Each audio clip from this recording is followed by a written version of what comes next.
Good night, my beloved brothers and sisters. Good night, Trinidad and Tobago. To possibly the best political platform in this nation, good evening to each and every one of you. One of my mentors in life was Carl Hudson Phillips. And in light moments, when he saw something coming together, he would say, this is the living thing self. And this tonight is the living thing self, the Congress of the People. I have lived my life from a very young man, from a boy, looking at the icons of world history. Of course, all I could do is to look at these great heroes and try to emulate. Never for a moment am I to suggest that I'm even in the shadow of these great souls. Mahatma Gandhi, Nelson Mandela, and Martin Luther King. What is common to all three is that they went against the odds. They knew full well that if they had an objective to achieve, it took courage, it took commitment, it took sacrifice. And two of those great leaders paid with their very lives for the things they wanted to have achieved. And by their blood, they were able to have achieved it. We do not need to shed blood in Trinidad and Tobago to achieve great things. What we need to do is to shed our egos and to become one nation, one people united for the benefit of us all.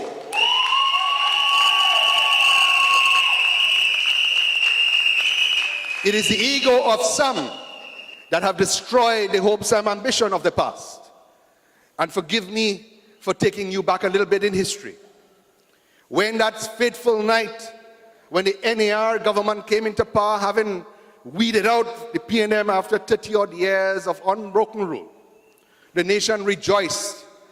And for those who are of age, it is important to remind the children of the beautiful feelings that we all felt. There was spontaneous, absolutely spontaneous celebration throughout the nation. I remember that night when motorcades came out without being planned, because the nation knew then that a terrible burden had been lifted. What happened shortly thereafter? What happened?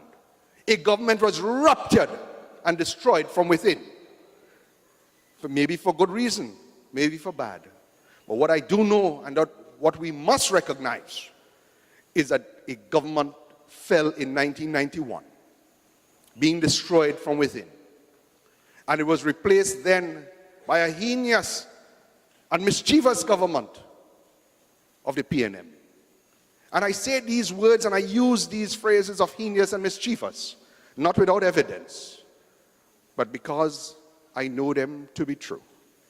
This nation must wake up to the reality of the dangers that we now face. We are again at an election, and we must never forget the past, because it is a truth that those who forget the history are bound to repeat it. I too remember in 2000, when the ego of a few, I think it was 4, I shall not call their names now, you know who they are, when a done deal was struck, and once again, one of the most successful governments of this nation's history was destroyed from within. And the same players are at hand, working now to destroy the best government this country has ever seen, the People's Partnership Government. If we are not careful, my friend, if we are not careful, we will be doomed to repeat the same errors. I have heard criticism after criticism of this government. Of course, we are not perfect. We have inherited a most imperfect political landscape, one that was by definition corrupt, by definition of politicians who never cared about the people, where the resources of our nation was never used for the benefit of the people of Trinidad and Tobago. I want to share with you the personal insults and humiliations that I have faced, like your great members of the COP and of the People's Partnership, where we are told that we are eater food, that we are corrupt, that we lack any sense of good governance. But I am stand here tonight and I will tell you my personal experience, and forgive me Because the best lesson I have learned is the lessons that I have learned. I didn't come into politics hungry. I didn't come into politics with need. I came into politics with a sense of giving, a sense of a commitment to the future, like all of you good souls in this hall and on the airwaves of Trinidad and Tobago tonight. I came as a patriot. I gave up my profession, and I can tell you without any query of anybody saying otherwise, I earn less today than I used to pay in tax. That is the truth. But yet we are criticized for having stayed the course, for having looked after the interests of the population to ensure that this government was stable, that it allowed the work to be done, to strengthen the economy, to reduce crime, to enhance the levels of healthcare, to ensure that the nation's environment is protected, and a host of other things. Tonight, I do not have the time to give you all of the things that we have achieved. But in our meetings and in the meetings of our colleagues, our partners in the coalition, it is about time that you heard the truth. And that is why we've come to you. Not leave it to mainstream media which gives you headlines that are misleading and mischievous. We've come to speak the truth with you, and you know it to be so, because as you look around the society, you know full well that this government has brought this nation from the brink of economic collapse in 2010 to a point of prosperity for all in 2015.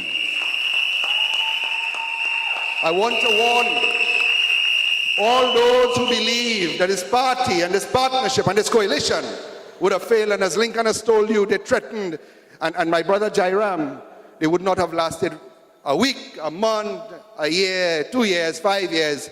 I want them to keep saying that they will not last 6, 7, 8, 9, and 10, because we will return. We must return. We have done so much, but there is so much more to do. I ask you to look around the nation and understand full well that there are citizens in every nook and cranny of this great state called Trinidad and Tobago. There was a belief before we came into government that all of Trinidad resided in or around Port of Spain. That's the truth. I traveled throughout the length and breadth. Jimmy Bahadur will tell you the same thing. My dear friend, former chairman, Joe Tony, will tell you the same thing, because many do not know the sleepless nights he and I, sometimes alone, Joe, went through to every corner of this nation and even in Tobago to speak with our citizens, to hear their cries, and to try and fix things. We are builders and not breakers. We are independent thinkers, and we've thought things through. And having thought things through, we know full well, not being able to do it on our own in 2007, we had to do it with our partners who are of like mind to look after the interests of the population. I am an independent thinker, but having thought through things, we make decisions that are based on intelligence and on wisdom.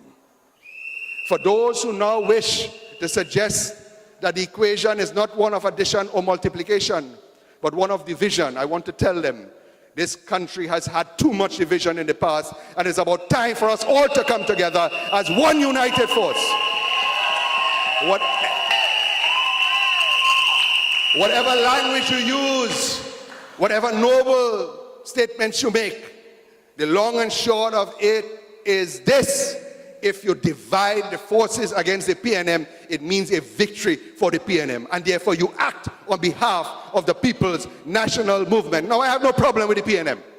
I want to tell you that. They have good and noble people, but this, I'll give you an example of Arima, a constituency that was held almost exclusively by the PNM.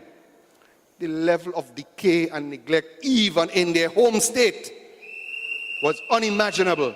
But since we came to the saving grace of Arima and to every corner of this nation, we have seen so much development. And I'm saddened that Roger is not with us. But go forth, my brother, and do your work in the Senate. Your work will speak volumes. You do not have to come and say it. When Arima, after all of these years, could have a new police station, a new hospital, whoever believed that that would happen? It is happening under the People's Partnership Government. When their own penny, they wouldn't even give a cent for that poor child. Penny is my friend, a good and noble soul. She has been rejected because she had what it took to stand up against a dictator, Mr. Rowley. Without power, this man has shown arrogance and insensitivity and a level of, what shall I put it, ego without power that this country cannot afford to have. We must not allow a Rowley government to come into force. This man, the leader of the PNM, what does he stand for?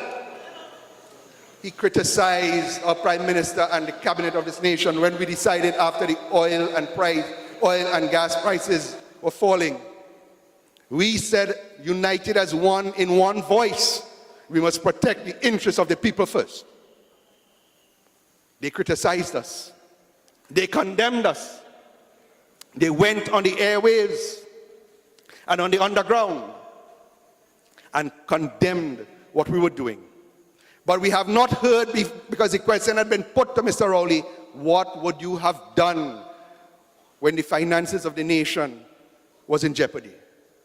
He remained silent. I am not to advise the Prime Minister, because if he was to speak the truth, this is what he would have said. I would lay off by the thousands. I would lay off. Now that sounds like a word, just a word. But you know what a layoff means? It means that a breadwinner in a home will lose their job. What that would mean is that no family would be able, well, I shouldn't say no, but many families would not be able to maintain the standard of living that we have given to this nation by strengthening the economy. It would mean that all the houses that you hear that HCC is going to give out, and those who have received, and those who have gone through the banks or built and have mortgages, may not be able to pay it and lose their homes. Disrupt family life. That is an awful thing. We came in as a people's partnership. That name was chosen because it is a truth that we came to partner with our brothers and sisters. That their will is our order. Their will is our instruction. We live and breathe for you, the people of Trinidad and Tobago. That is a truth.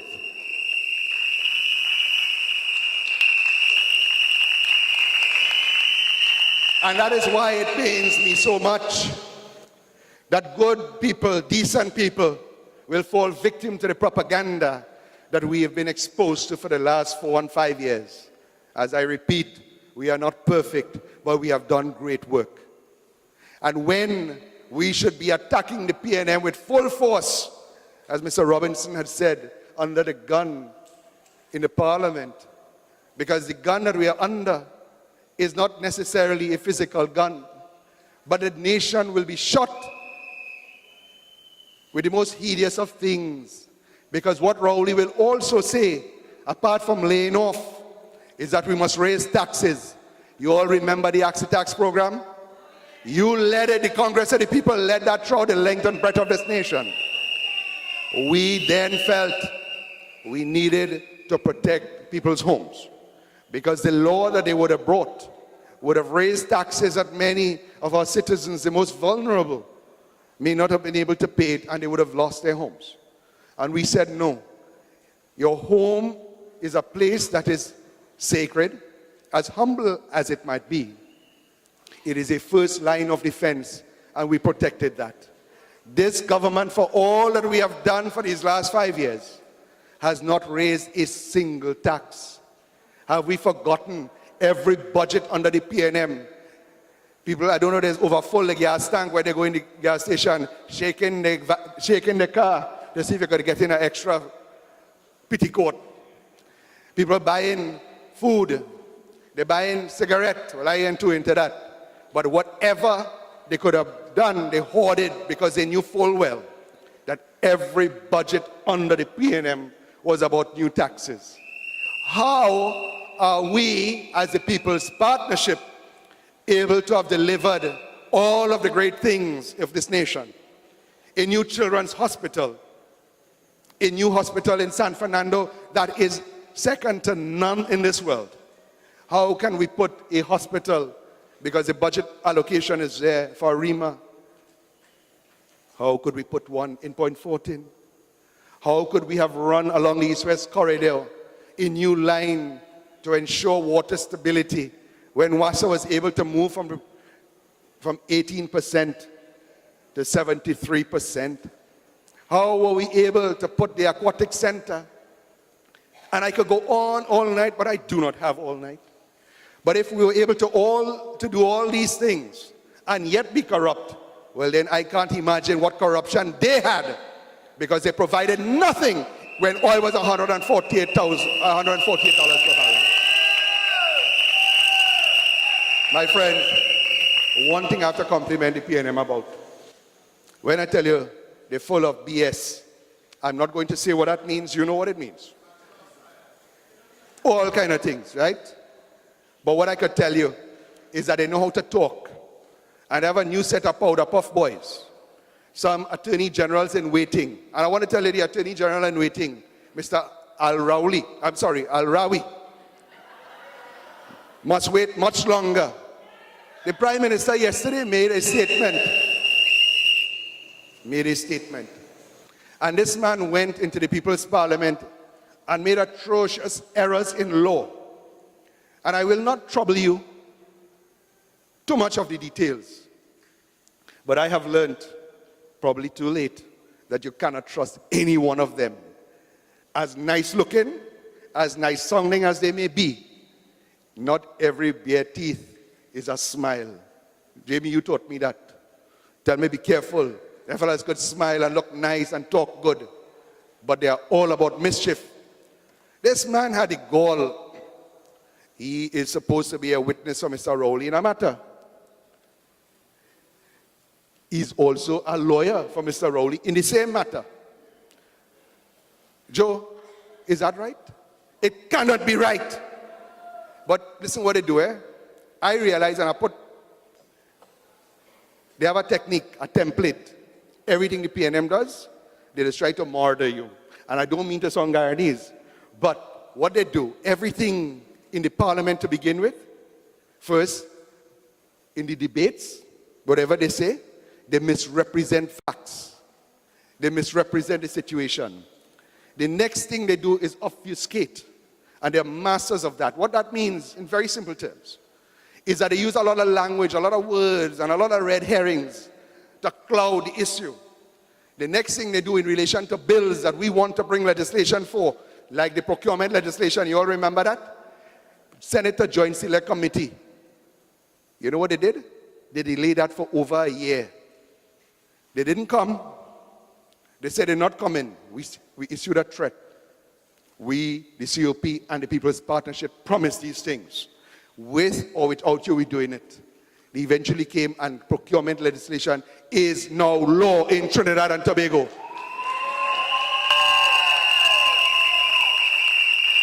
Everything, they want to park it up in a joint select, knowing full well that the parliament prorogues. That means it comes to an end in June. So push it there so the partnership can't deliver on promises. The next thing they do, they discredit what you're saying. They use all kind of nasty language, good language, but nasty in intent to discredit you, discredit what you say. And the next thing they do is that they discredit you, the person. That is their plan. So they always try to murder you, whether in the society generally or in the People's Parliament. And I'm coming back to Al-Rawi now.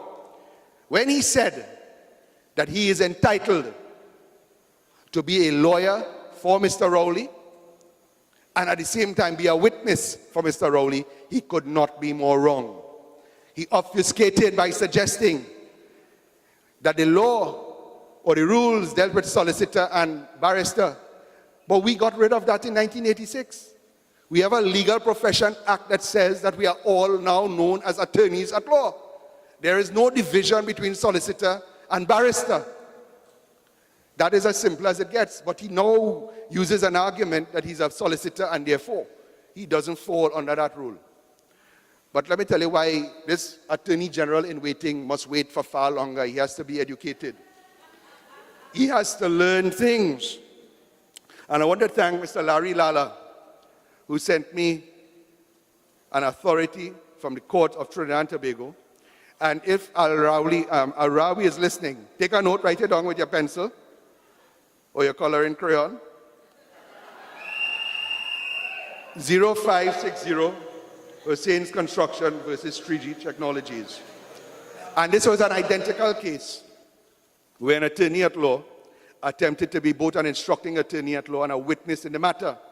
Justice Kokoram, one of the finest judges this nation has ever seen, wrote this and upheld an objection. And he says, I am of the view that Mrs. I shan't call her name, ought not to be a witness in this matter and remain on the record as a lawyer. It is objectionable for the instructing attorney at law to give evidence while remaining an attorney on record for this party. It is a breach of Rule 35 of the Code of Ethics. It is either the witness statement is withdrawn or the attorney withdraws from acting for the defendant while she is a witness in this matter. That is a ruling of the High Court of Trinidad and Tobago.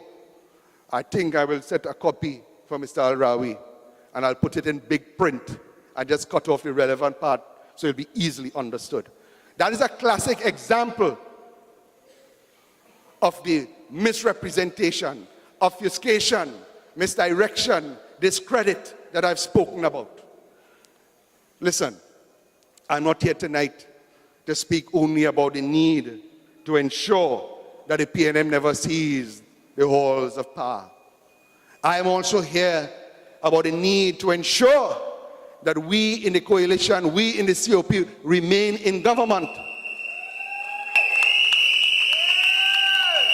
It is the hope and ambition of all good citizens, all mothers and fathers and patriots of this nation, to have a society with these simple things. One, where crime is dramatically reduced. And on a prior meeting, Lincoln told us about all of the things that we have done where crime, and I repeat, murder is still atrocious and we must deal with that. But generally, crime has gone down 30 to 40%. We didn't make up that number. That came from the Commissioner of Police.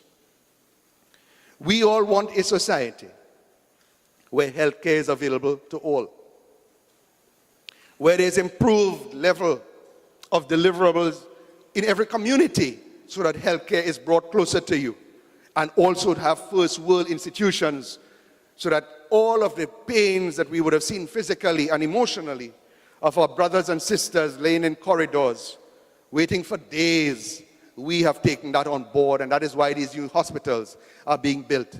But in the interim, we've started opening our healthcare facilities for extended hours and to put more things available in those health centers. We all want a nation where employment is not CPEP or URP based. That is why we are making positive efforts to diversify the economy so that when your children and yourselves even improve your education, that there are meaningful jobs for you, not just to remain half hungry, but to be filled with the knowledge that you could reach every ambition that you have for yourself or for your children. We all want a society where the environment is kept safe and clean and pure, so that the animals are protected, which we did. For the last 2 or 3 years, we protected the animals so that they can multiply as God wished, so that the abundance that we have had will continue. We all want a nation that we have respect for each other, and there is greater equality, and there is no discrimination amongst us. It was the last UNC administration that put the Equal Opportunity Commission into play. We had to go to the Privy Council to get the PNM because when they were in power, they refused to make it happen. It was we, or it is we, the Fair Trades Commission. They passed the law in 2006, but they never did anything else to make it real. We are making it real. So these are the things that we are working on, have worked on, and will continue to work on. But these are things, as much improvement that we have already made, could slip through our fingers on election night. In fact, it don't just happen on election night. It happens from 6 to 6 on election day, when many may feel that I didn't get what I really want. I didn't get my house. But I tell you now, that no government has delivered as many houses as we already have, and we intend to continue to deliver more. My brother Jairam, everyone knows, and I keep going back to homes, a woman or family that does not have a stable place to call home will be an unstable family. And an unstable family would allow evil to come in. Once you feel secure and you know there is a government that cares for you and cares about you and is protecting and building a future that we all want, then the society will coalesce and become one. Where patriotism is the order of the day, where we all work together, not selfishly, but understanding sometimes we have to take pressure. Sometimes we may not get the salary we want. Sometimes we may not get all of the things we ask for. But if we truly believe that this is our nation, and whatever we do in sacrifice today helps us for a better tomorrow so that our children will inherit a better Trinidad and Tobago, then the country will see the greatness it was always intended to be and to have. So my friends, we stay focused, not just on the past, which is important because we must learn from it. Like every good driver knows that you must keep your eye on your windscreen, which is a big future, but from time to time look into your rearview mirror to see where you've come from. Because if you do not, you may lose trajectory. You may forget what we have survived from, what we have succeeded with, and take for granted that what we have now will continue under the hands of others. And that is why, my dear friends, it is to you we have come. All of this nation, all of Trinidad and Tobago, ensure that between the hours on election day, 6 a.m. to 6 p.m., you go out and vote. Do not leave it to chance. Do not. The work, however, to get people out, to motivate them, to mobilize them, does not begin on election morning. It has already begun. It must continue day in, day out, because the evil is great. But our ambition and our love for people is even stronger. We need you, each and every one who are hearing, who would be hearing these words. You have a serious responsibility to the future. Play your part, play it well. Do not risk our children's future. My friends, this party, the Congress of the People, is without the sort of resources we would like. These meetings cost more than we could afford. But it is important for us to stretch ourselves thin sometimes to the point of breaking. And I make a call tonight for all those who love your future, help us make it one that we are proud of. This is a call to all our citizens that when an institution has shown itself committed to you, commit to the institution. Help us help you. We cannot do this alone. And I say as I close, what God has put together, no man or woman shall put asunder.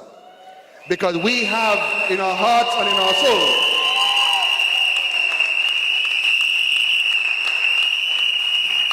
we have in our hearts and in our souls a love for nation and a love for people.